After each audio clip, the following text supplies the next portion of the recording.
this is going to be so much fun. You know, I was there the day that Dave Shear was elected to be the first male cheerleader probably in the entire state of South Dakota. And he absolutely brought down the house. It was amazing. And I lived across the street from Mrs. Murdy's mother. So this has been something I wasn't expecting, a lot more fun than I thought it would be. Homestake Mining Company had a program that if you were a college student and your father worked for the mine, you could get a job working in one of their summer surface jobs. You didn't have to worry about going underground and the dangers that were involved in that. And the year that I was a sophomore in college, they decided they would open that program up to girls. And my father called from the Diamond Drill office and he said, "You get down there right now. They're only going to hire 8 girls, and you need to be one of them." So I ran down to the employment office and had an interview with Colonel King, a retired Air Force officer who was very intimidating. He asked me a few questions about what I'd done in the past, and he said, do you understand what you're getting into, young lady? Yeah, yes. And then he said, okay, tomorrow you go down and buy a pair of steel-toed boots and a pair of bimbo overalls, and then you go up to the safety office and you'll have a class in safety operations, and then you'll be issued a hard hat and a pair of safety glasses, and you can start work on Monday morning, be at the mechanical department at 7 o'clock. Where in the world is the mechanical department? And then he said the magic words, "You are going to start at $2.52 an hour." I had never heard of so much money in my life. I had spent the 2 previous summers working as a car hop at an ice cream bar for 35 cents an hour. And I would get tips for maybe 10 cents. And I was going to make in 1 hour working that summer at Homestake as much as I made in a 4-hour shift every single night working as an ice cream car hop. So you can't imagine the joy that was on my face. When I told my boyfriend about this, he laughed in my face. And he said, "You won't last 3 days. Are you crazy?" And I said, "I'm strong. I can do this." And he said, "You know what? I know that you're strong for a girl, but you cannot do it. With stuff that they're going to have you do, you're not going to last 2 weeks. You will never make it to your first paycheck." And he said, "If you do, I'll give you a gold star." Well, on Monday morning, I arrived at the mechanical department to a bevy of woof whistles and cat calls and downright sneers. 10 minutes later, the boss arrived in a bright, shiny new Ford pickup, and he picked up the 7 of us. And we hopped in the back of the box of that pickup, which would be a major OSHA violation today. And he drove us down to the barn. And there he would dole us out for the jobs of the day. We had a lot of different things that we did around town for the first week or so. And then the second week, rains cleared, and we found out what we were really going to be doing for the rest of the summer. We were going to be doing claims assessment. Doesn't that sound exciting? It was something I actually loved. We were assigned to a different mining claim out in the woods to a group of 3 or 2 of us to work together. We loaded up 3 shiny new contractors' wheelbarrows and 7 picks and shovels and jumped in the back on top of them, and he drove us up over some of the roughest terrain I can imagine taking a Ford pickup on, into the woods as we bounced along in the back of that pickup. And then he stopped and said, "First 3 out, Susan, Marcia, Vicki, okay, this is where you're gonna be. This is the Bella Rose." And we walked off into the woods with him. And then we took our wheelbarrow and our picks and shovels, and he said, "Okay, this is what you do." And he demonstrated how to pick rock down off of a place where someone had already been digging a hole every single year. And we were going to make it a little bit larger. He said, "I'll explain to you someday why you're really doing this, but in the meantime, this is what you're going to do."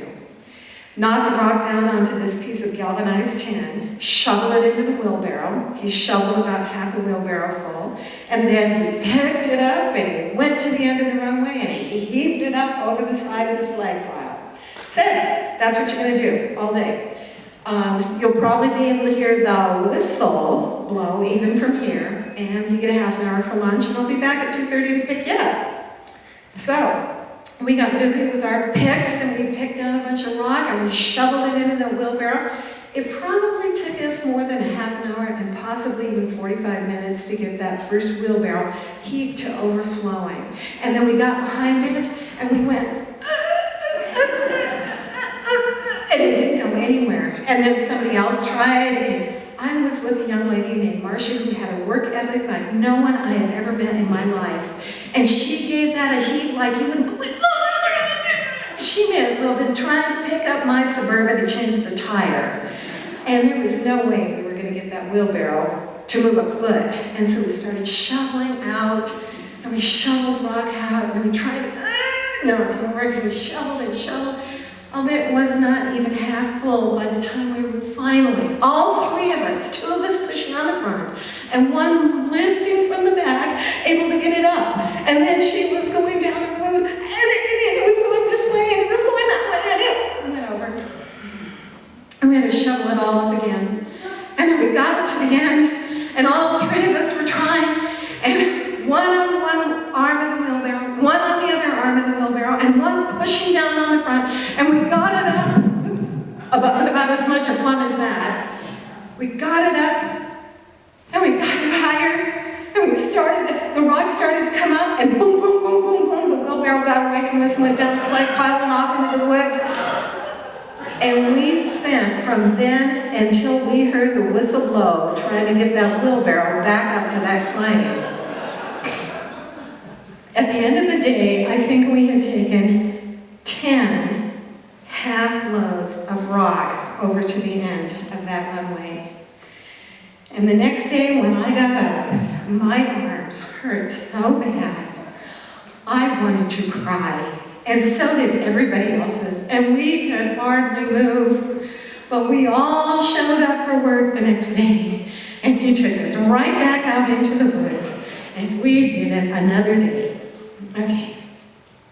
At the end of 2 weeks, we were actually getting pretty good at this. And I recall that at the end of 2 weeks, we could do about 40 almost full loads. With all three of us working on this, we could get 40 loads a day over the side. 2 weeks after I started, on a Tuesday afternoon, I went down to the main office and I walked in the front door and I picked up my first paycheck. And I will always think of that as my first real paycheck. And there was so much money written in the pay to the order of area, I couldn't even imagine. In today's money, I would have been making the equivalent of about $16 or $17 an hour. And I was walking on air as I went to the bank. I was going to put enough money into the bank to pay for one semester of tuition in one single paycheck. I didn't know if I was coming or going. And at the end of the summer, I would have enough money to pay for 2 years of out-of-state tuition at my dream school in Utah, where, by the way, they do happen to have the very best skiing in all of North America. And I was going to leave and go out and begin to see the world. 2 years of tuition after 1 summer of work. Okay. My boyfriend picked me up that evening to take me out to dinner to celebrate my first paycheck. And when we got to Turgeon's Supper Club, do you remember Turgeon's Supper Club? Yes, the Turgeon's Supper Club. Yes. When we got to the supper club, he leaned over and opened the glove compartment. Did I do that? And it opened.